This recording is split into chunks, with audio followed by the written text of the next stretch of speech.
So for most women, including myself, once you hit a certain age, be it 50, 55, 60, you start asking yourself a big question. I think ladies know what I mean, but it's, should I let my hair go gray?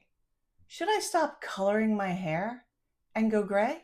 This isn't about appearance. This is not about vanity. This is a question with a lot of implications. So let's talk about it. And I will share with you what I chose to do, which I call door number 3. But let's be clear, this isn't all about us. Society regards men with gray hair as being wise and experienced. It is a total double standard to see men advancing into their age, advancing into their gray hair as being a great thing, where women are regarded as being on the decline. So, no wonder why we take this so seriously. No wonder why this is a real question for how we want to move on in our age and how we want to present ourselves to the world.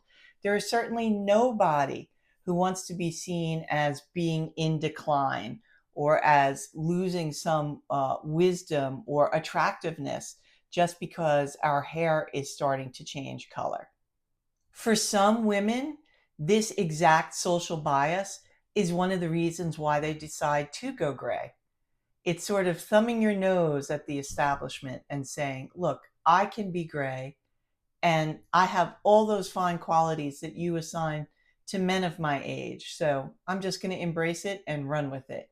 I call this a declaration of authenticity. It could be seen as one of the pros of changing direction and letting yourself go gray. You are an independent thinker. You are your own person, and you are not embarrassed to admit that or show it to the world.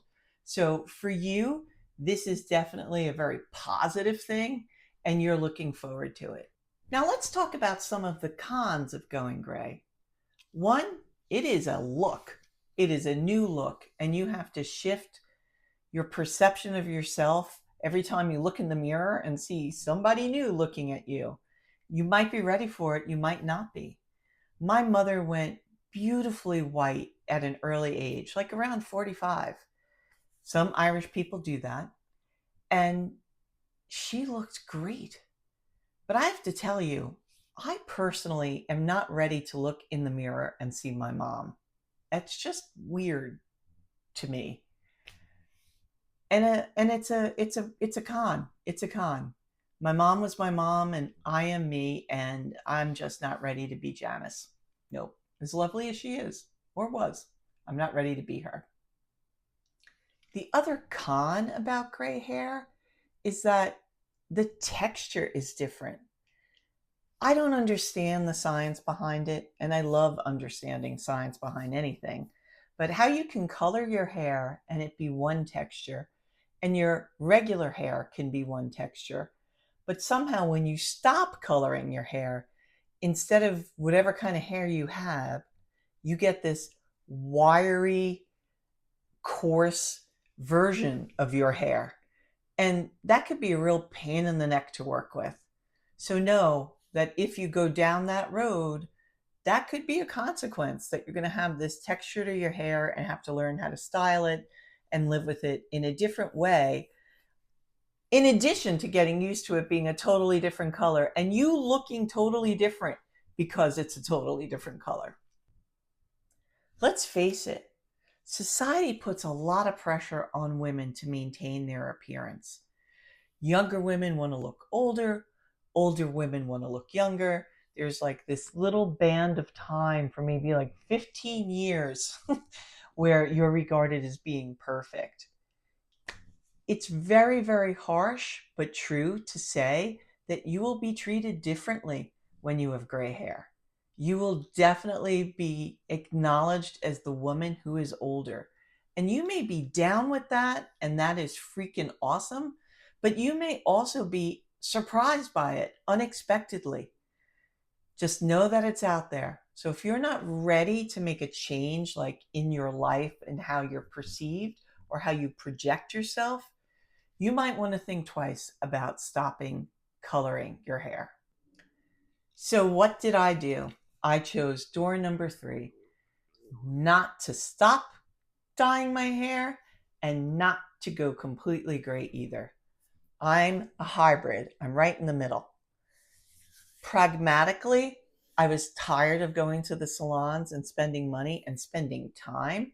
So I came up with this approach with the woman who colors my hair of keeping my roots gray and just coloring my hair from that point down.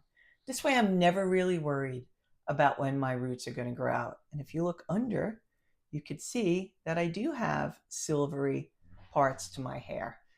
And that is fine.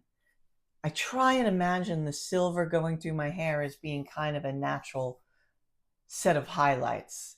I know that sounds lame-o, but that indeed is how I'm talking myself into it.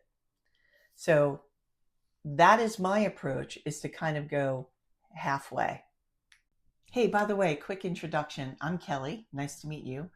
I started Brainflower as a place for us to be able to talk about these weird things we have to worry about now that we're getting older, whether we're in our 50s or 60s, like myself. I'm in my mid 60s, and life is just different now. So I enjoy talking about these things with you and would love to hear from you in the comments below.